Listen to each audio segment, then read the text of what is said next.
In a bustling city filled with skyscrapers, busy streets, and people rushing to their destinations, 16-year-old Maya Carter stepped out of her house one sunny afternoon.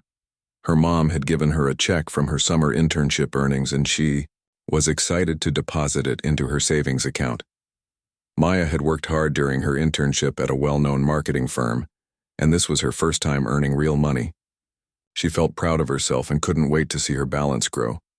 Maya walked confidently toward the bank, her sneakers tapping lightly against the pavement. The bank wasn't too far from her house, a small branch located on a busy street corner. It was a place she had visited many times before with her parents, but today was different. Today she was doing something all on her own. She clutched the check tightly in her hand as she entered through the glass doors of the bank. The air inside was cool compared to the warm summer breeze outside. The sound of keyboards clicking and papers shuffling filled the room. A few customers were waiting in line, chatting quietly or scrolling through their phones. Maya joined the queue, glancing around at the posters on the walls advertising loans and credit cards.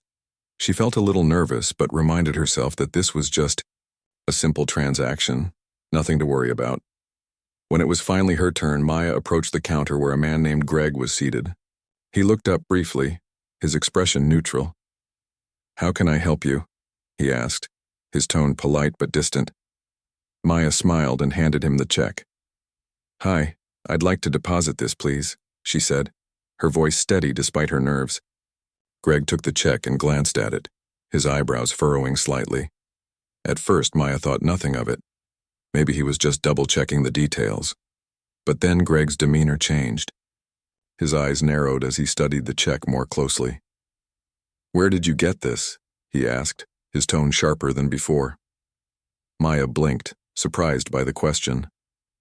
"It's from my internship," she replied. "I worked at a marketing company this summer." Greg didn't seem satisfied with her answer. Instead of processing the check right away, he started asking more questions. "And how old are you?"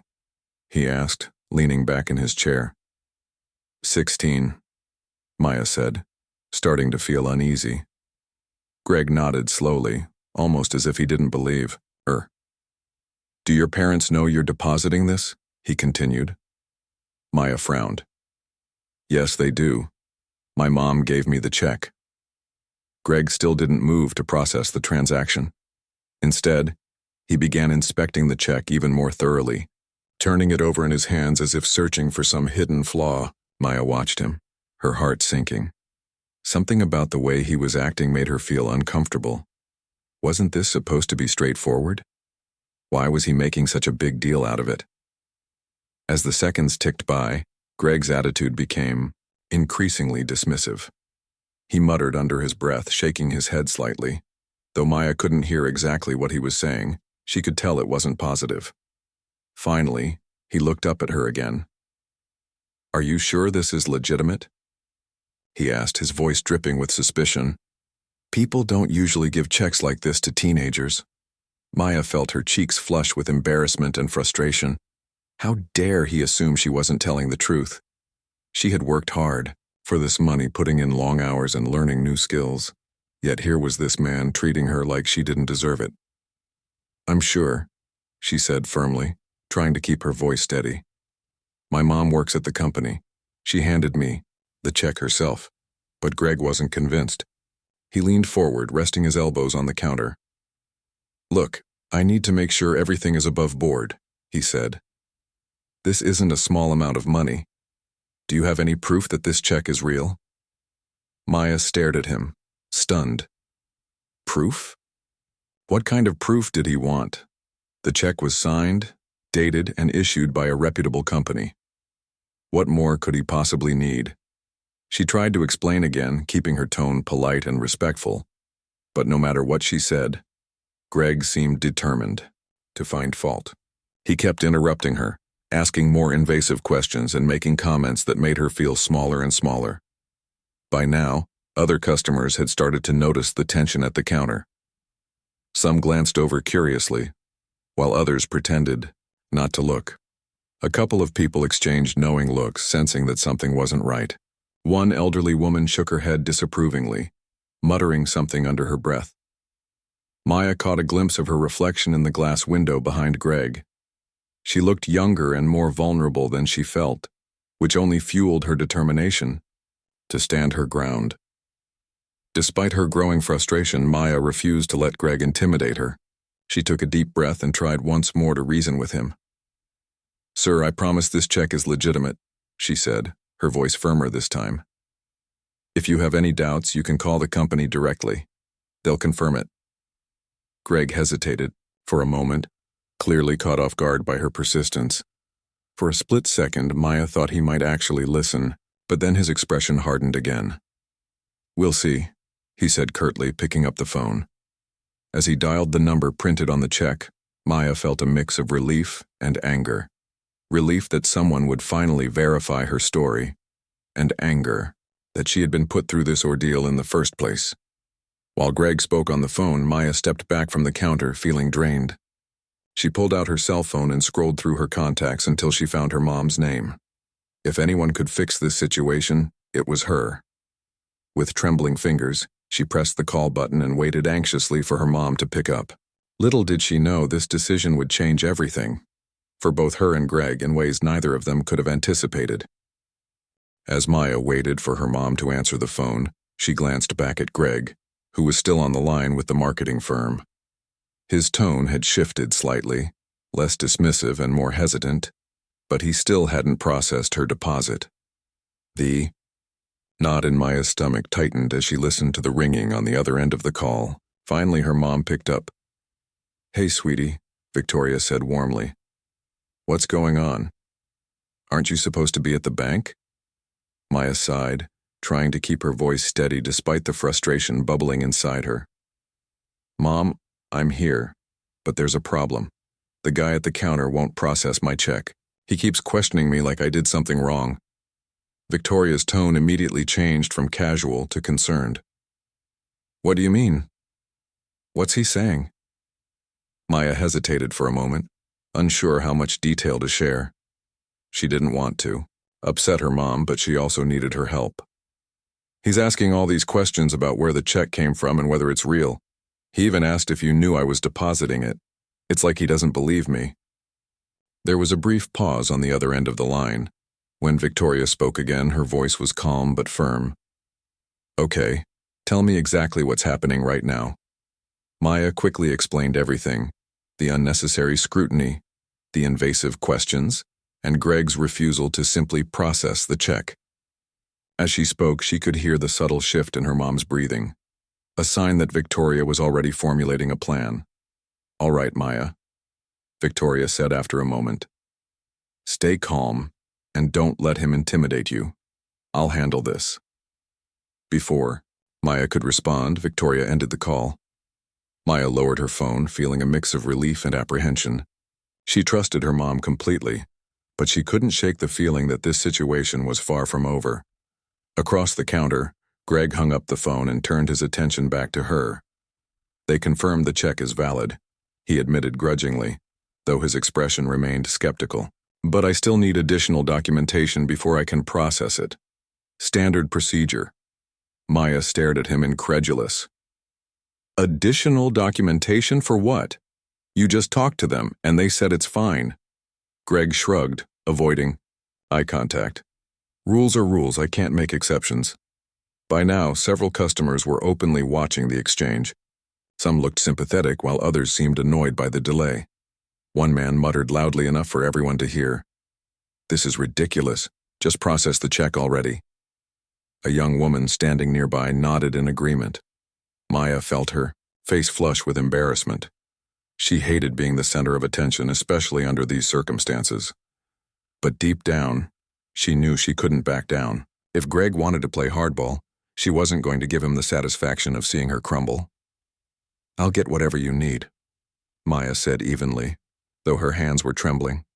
"Just tell me what it is." Greg rattled off a list of requirements, things like proof of employment, a letter from the company, and even identification beyond her student ID. Each new demand felt like another weight pressing down on her shoulders. Maya clenched her fists, reminding herself to stay composed. This wasn't fair, but losing her temper wouldn't solve anything. Just as Greg finished explaining the documentation, the doors of the bank swung open with a soft whoosh. Everyone turned to see who had entered, including Maya. Her heart leapt when she recognized the figure striding confidently toward the counter. It was her mom, Victoria Carter. Victoria looked every bit the powerful executive she was. Dressed in a sleek navy blue suit with heels that clicked authoritatively against the tiled floor, she exuded confidence and authority. Her dark hair was pulled back into a neat bun, and her sharp eyes scanned the room with purpose. People instinctively stepped aside as she moved through the space, drawn to her commanding presence. When Victoria reached the counter, she placed a hand gently on Maya's shoulder. "Are you okay?" she asked softly, her gaze locked on her daughter. Maya nodded, though her eyes glistened with unshed tears. Victoria gave her a reassuring smile before turning her attention to Greg. "Good afternoon," Victoria said, her voice smooth but carrying an edge of steel. "I understand there's been some confusion regarding my daughter's check. Perhaps we can clear things up." Greg blinked, clearly taken aback by Victoria's arrival. He stammered slightly as he introduced himself, extending a hand that Victoria ignored. Instead, she cut straight to the point. "My name is Victoria Carter. I'm the CEO of Brightwave Marketing, the company that issued this check. Would you care to explain why my daughter has been subjected to such excessive scrutiny?" The room fell silent. Customers stopped what they were doing to watch the unfolding drama. Even the bank manager emerged from his office, sensing that something significant was happening. Greg's face turned pale as the realization dawned on him. This wasn't just any parent coming to defend their child. This was the head of a major corporation, one that likely had accounts with the bank. Greg fumbled, his earlier bravado evaporating. "I was just following protocol, ma'am. We have to verify." Victoria raised a hand, cutting him off mid-sentence. "Protocol?" she repeated, her voice icy. "Let me clarify something for you. My daughter worked diligently all summer at my company. That check represents her earnings, which are both legitimate and well-deserved. There is no reason for you to treat her as if she's done something suspicious." Greg opened his mouth to respond, but Victoria wasn't finished. "Furthermore, I find it disturbing that your so-called protocol seems to apply selectively. Do you interrogate every teenager who comes in with a check? Or is it only those who look like my daughter?" Her words hit like a thunderclap. Several people in the room shifted uncomfortably, aware of the implications. Greg's face flushed red. Whether from shame or anger, it was hard to tell.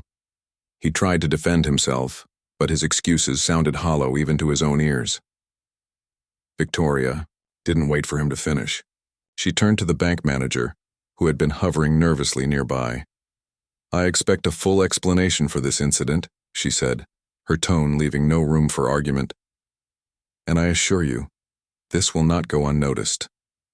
The manager nodded, vigorously, sweat beading on his forehead. "Of course, Ms. Carter. Please accept our sincerest apologies. We'll take immediate action to ensure this never happens again." Satisfied, for now, Victoria turned back to Maya. "Let's go home, sweetheart. This isn't worth your time or energy." Maya nodded, feeling a wave of relief wash over her. As they walked out of the bank together, the crowd parted to let them pass, many offering supportive smiles or nods. Outside, the warm sun felt like a balm against the tension of the past hour. Maya took a deep breath, finally allowing herself to relax. "Thanks, Mom," she said quietly. "I don't know what I would have done without you." Victoria wrapped an arm around her daughter's shoulders. "You stood up for yourself beautifully, Maya. I'm proud of you. But remember, no one should ever make you feel small or unworthy because of who you are. Not today. Not ever." As they got into the car, Maya reflected on the events of the day. It had been humiliating and infuriating, but it had also taught her something important. Strength runs in her family, and with her mom by her side, she knew she could face anything life threw her way. As Victoria Carter sat in the driver's seat of her sleek black car, she glanced at Maya in the passenger seat. Her daughter was staring out the window, her expression a mix of relief and lingering frustration. Though Maya hadn't said much, since they left the bank, Victoria could sense the weight of the day's events still pressing on her. "Talk to me," Victoria said gently, her voice soft but encouraging. "How are you feeling?" Maya hesitated for a moment before turning to face her mom. "I'm okay. I think. It's just, why did he have to treat me like that? Like I didn't belong there or couldn't possibly have earned this money." Victoria sighed, gripping the steering wheel tightly as she thought about how to respond. She knew Maya wasn't asking for platitudes or empty reassurances. What her daughter needed right now was honesty, and maybe a little perspective. "He treated you that way because of assumptions," Victoria began, her tone measured. "People sometimes look at others and make judgments based on what they see. Skin color, age, clothes, even posture.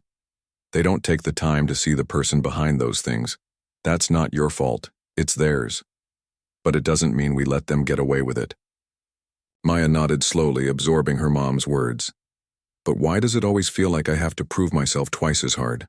Why can't people just trust me?" Victoria smiled sadly. "Because the world isn't fair, sweetheart.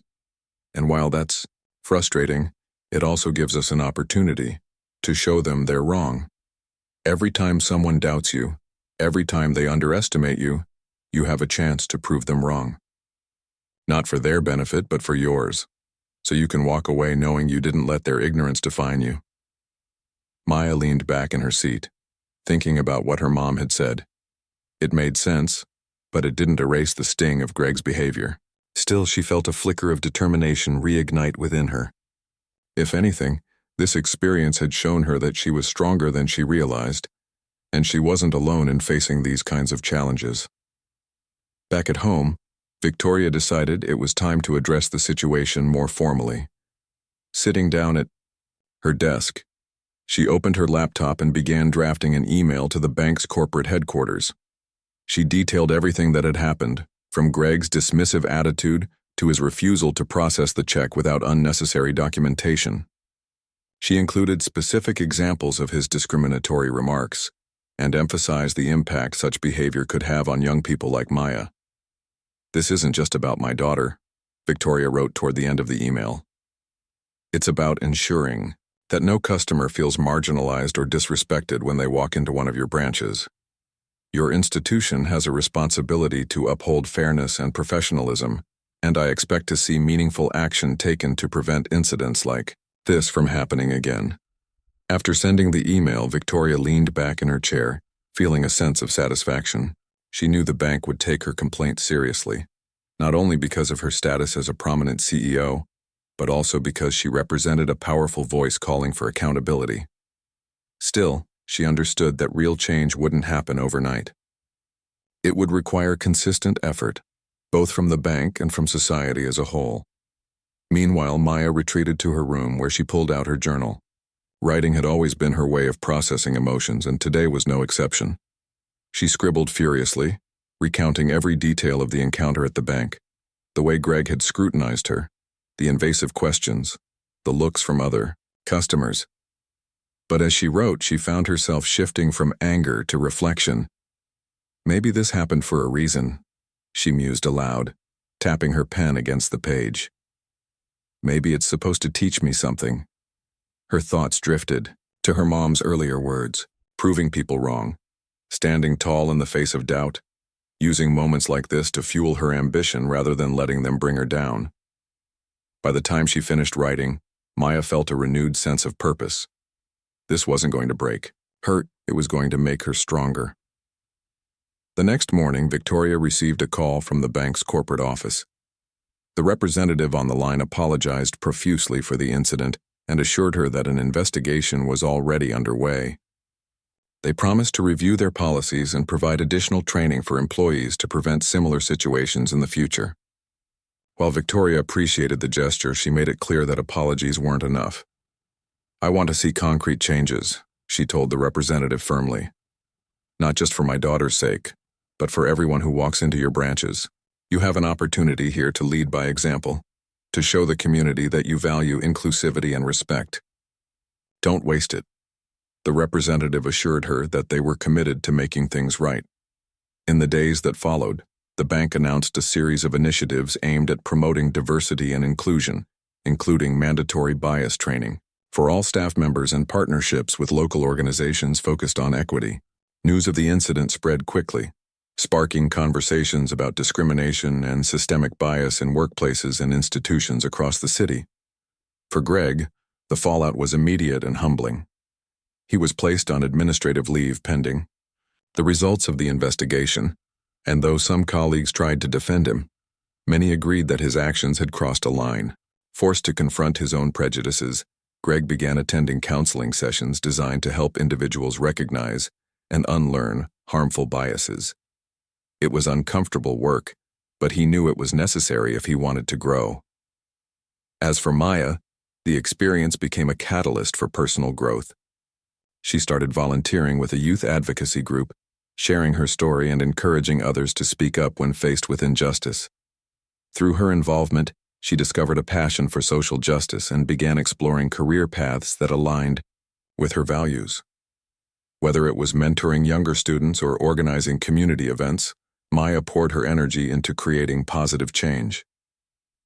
One evening, as mother and daughter sat together on the couch watching the sunset, Victoria turned to Maya with a proud smile. "You've handled this whole thing with so much grace and strength," she said. "I know it wasn't easy, but look at everything you've accomplished because of it." Maya grinned, leaning her head against her mom's shoulder. "Thanks, Mom. I couldn't have done it without you." Victoria chuckled softly. "Oh, I think you could have, but I'm glad I got to be part of it."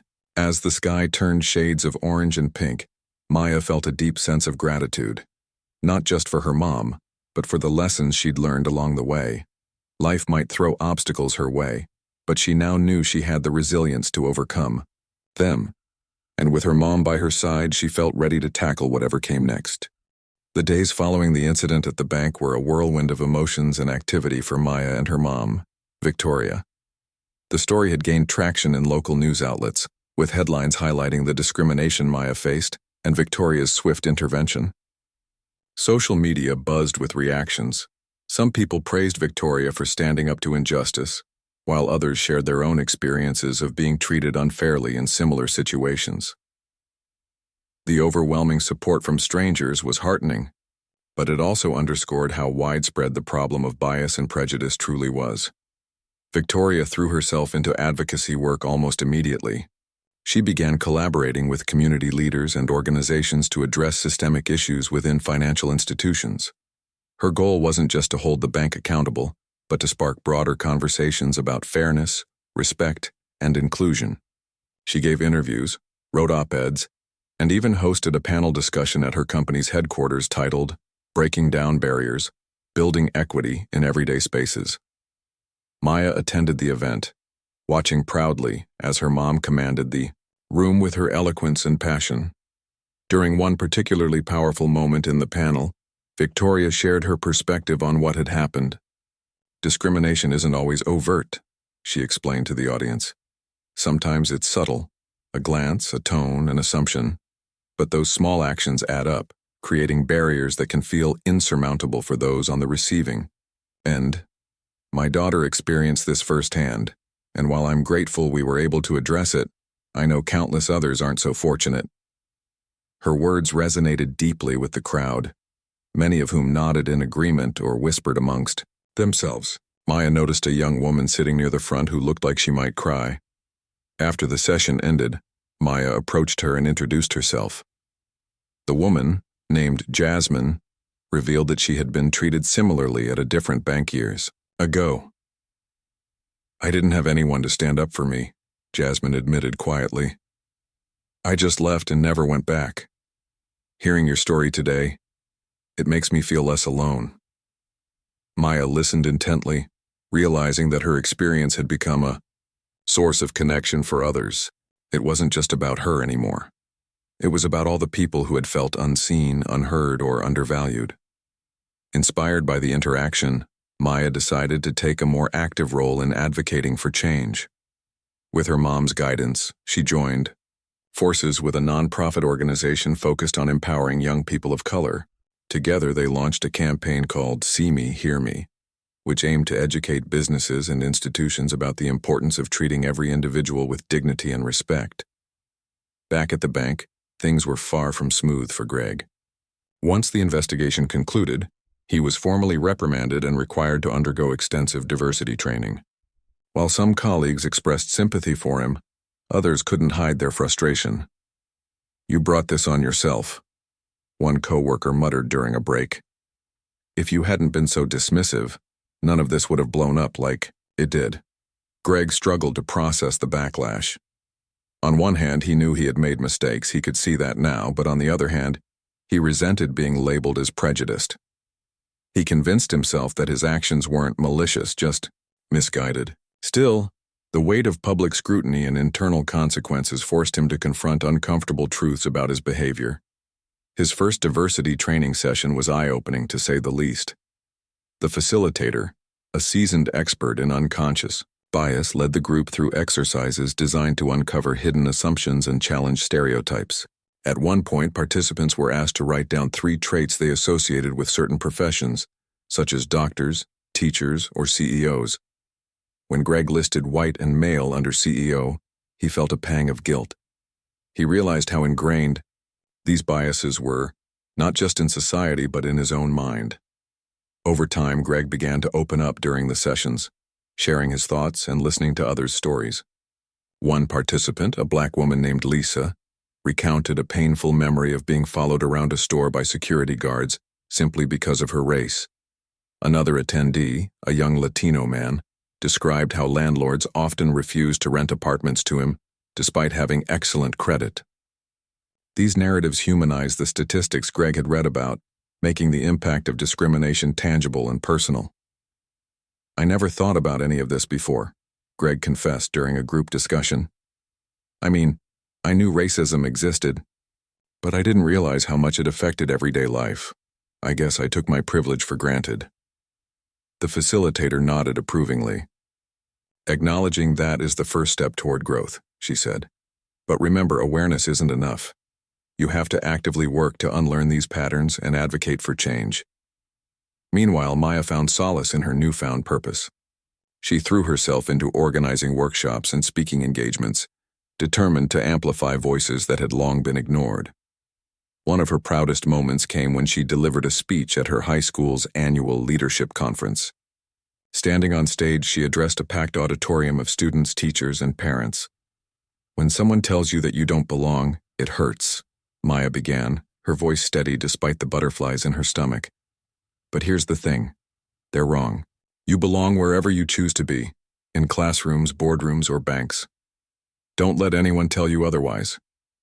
And if they do, prove them wrong. Not for their benefit, but for yours." The applause that followed was deafening. Students lined up afterward to thank Maya for her honesty and courage. Some shared their own struggles with feeling excluded or underestimated, while others asked for advice on how to navigate difficult situations.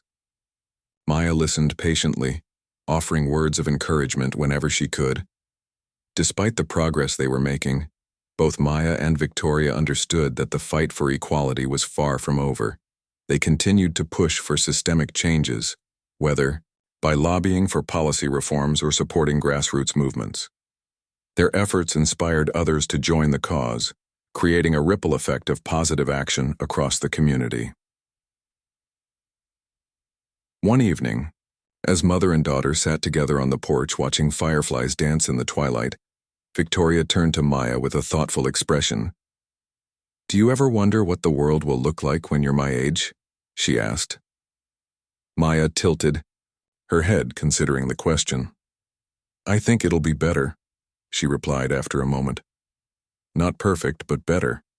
Because people like us, we're not going to stop fighting until it is." Victoria smiled, her eyes glistening with pride. "That's exactly why I know the future is in good hands." As the stars emerged in the night sky, Maya felt a deep sense of hope. The road ahead wouldn't be easy, but she was ready to face it, one step, one conversation, and one act of courage at a time. In the weeks that followed the bank incident, Maya and Victoria's efforts to drive change began to take root in unexpected ways. The campaign they had helped launch, See Me, Hear Me, gained momentum far beyond their initial expectations. Local businesses started reaching out, eager to learn how they could create more inclusive environments for their employees and customers. Schools invited Maya to speak at assemblies, while community centers hosted workshops led by advocates who shared her vision of a fairer, more equitable world. One day, Maya received an email from the principal of her high school, asking if she'd be willing to lead a student-led initiative aimed at addressing bias within the school itself. At first, Maya hesitated.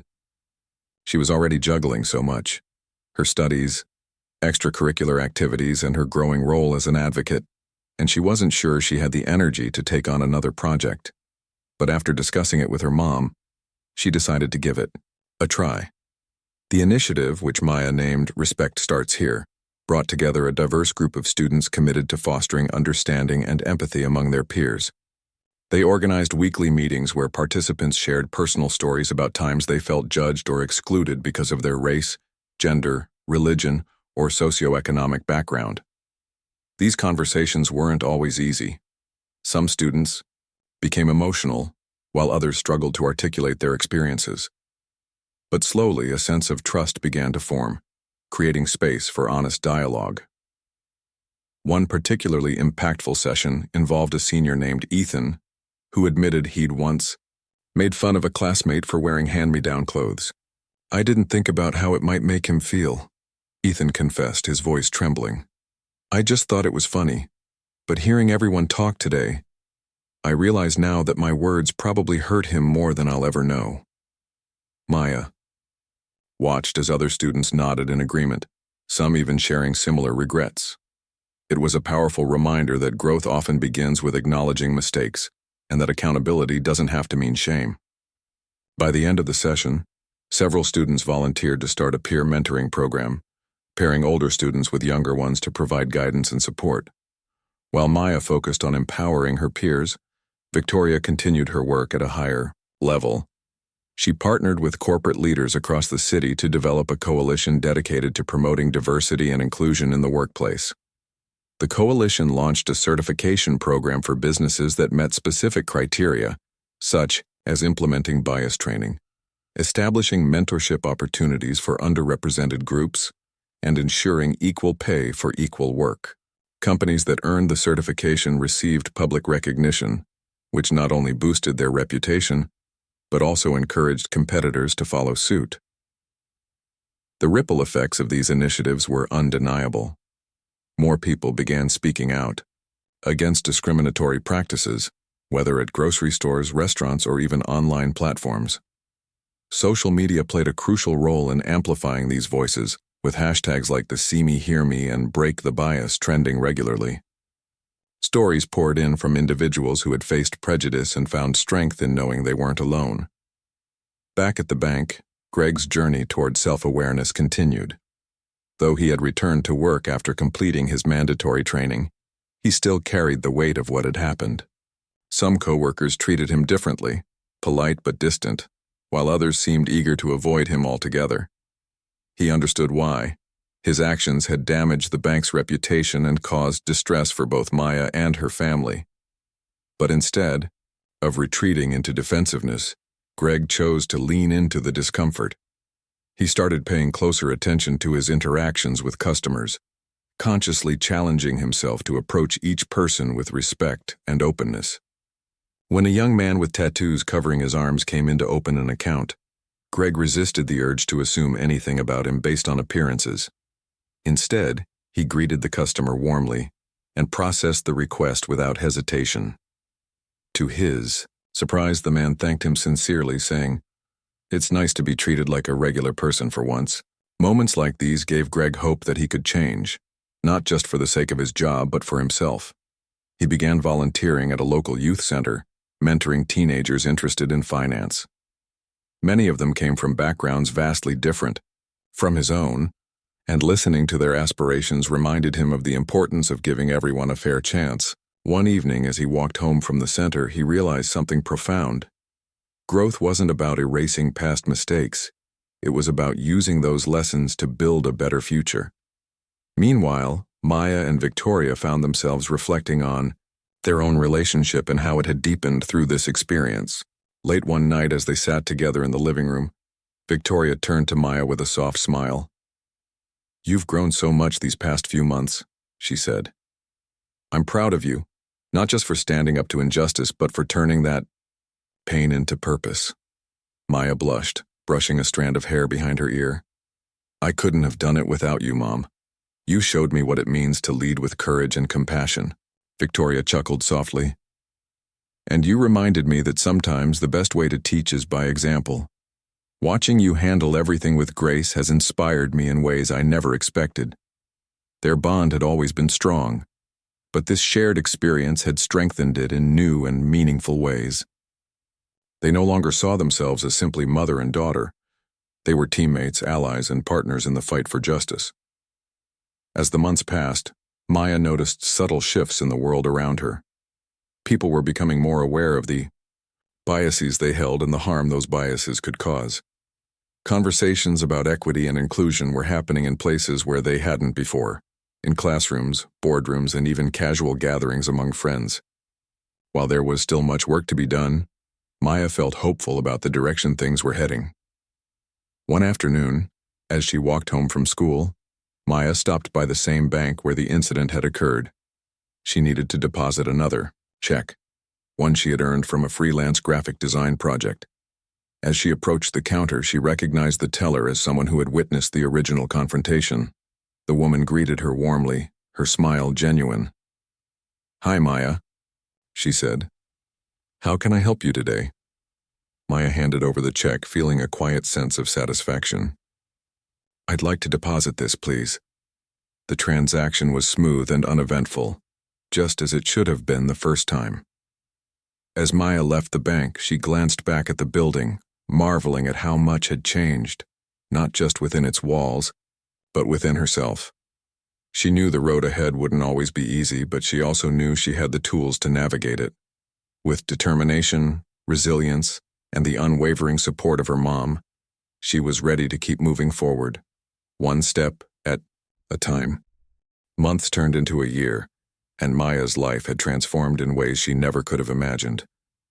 What started as a single act of discrimination at the bank had blossomed into a movement that touched countless lives, including her own. Her advocacy work with See Me, Hear Me, and Respect Starts Here had grown beyond her high school, reaching other schools, neighborhoods, and even neighboring cities.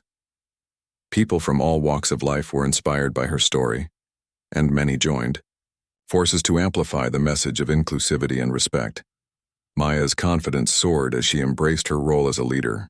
She became known not just for speaking out against injustice, but for offering solutions, practical steps that individuals and institutions could take to foster fairness and understanding. Her speeches, once delivered nervously to small groups, now captivated large audiences at conferences and community events. She learned to weave humor and personal anecdotes into her talks, making them relatable and engaging. By the time she graduated high school, she was regularly invited to speak on panels alongside seasoned activists and thought leaders. One such event took place at a regional leadership summit, where Maya shared the stage with her mom, Victoria. The theme of the conference was building bridges, creating equity across generations, and the two women presented a joint session titled From Pain to Purpose. As they recounted their journey, from the day at the bank to the ripple effects it created, they emphasized the importance of turning challenges into opportunities for growth.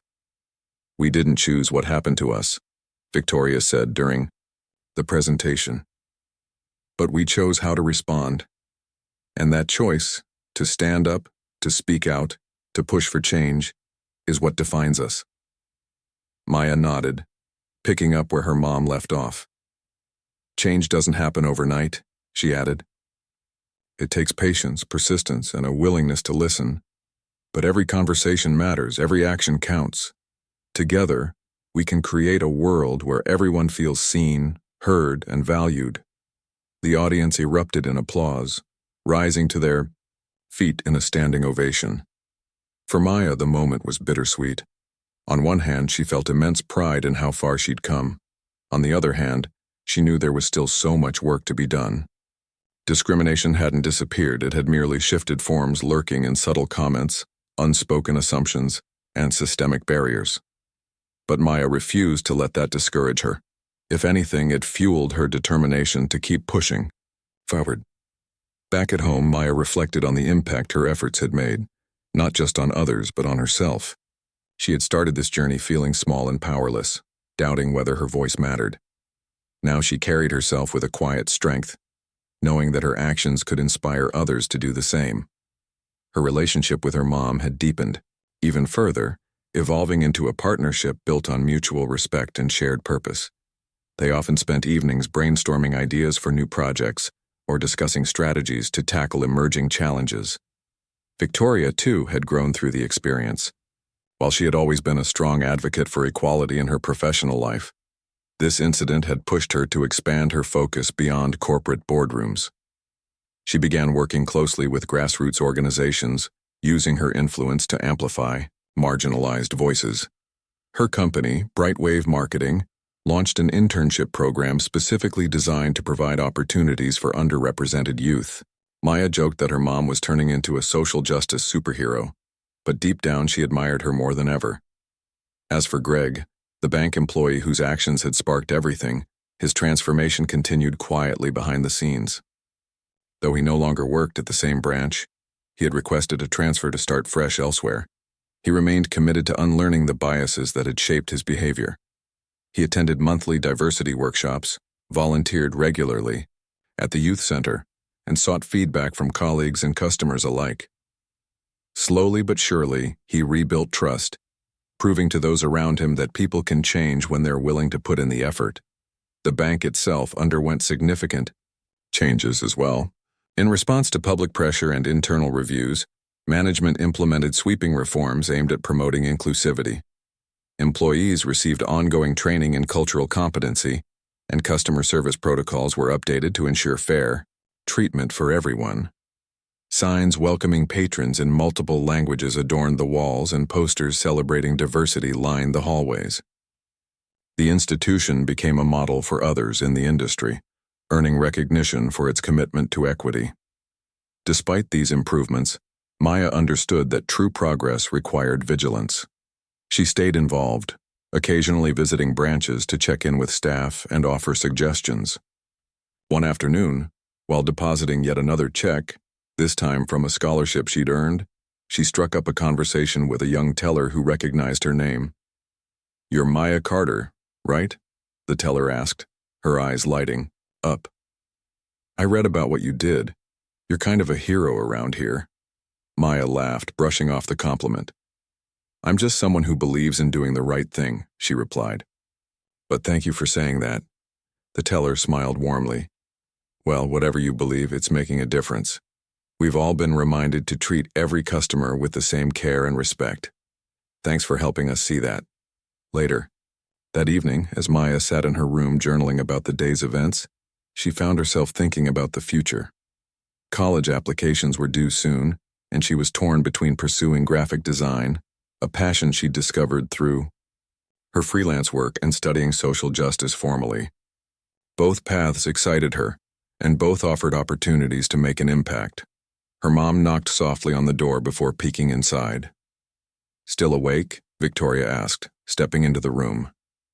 "Yeah," Maya said, closing her notebook. "Just trying to figure out what's next."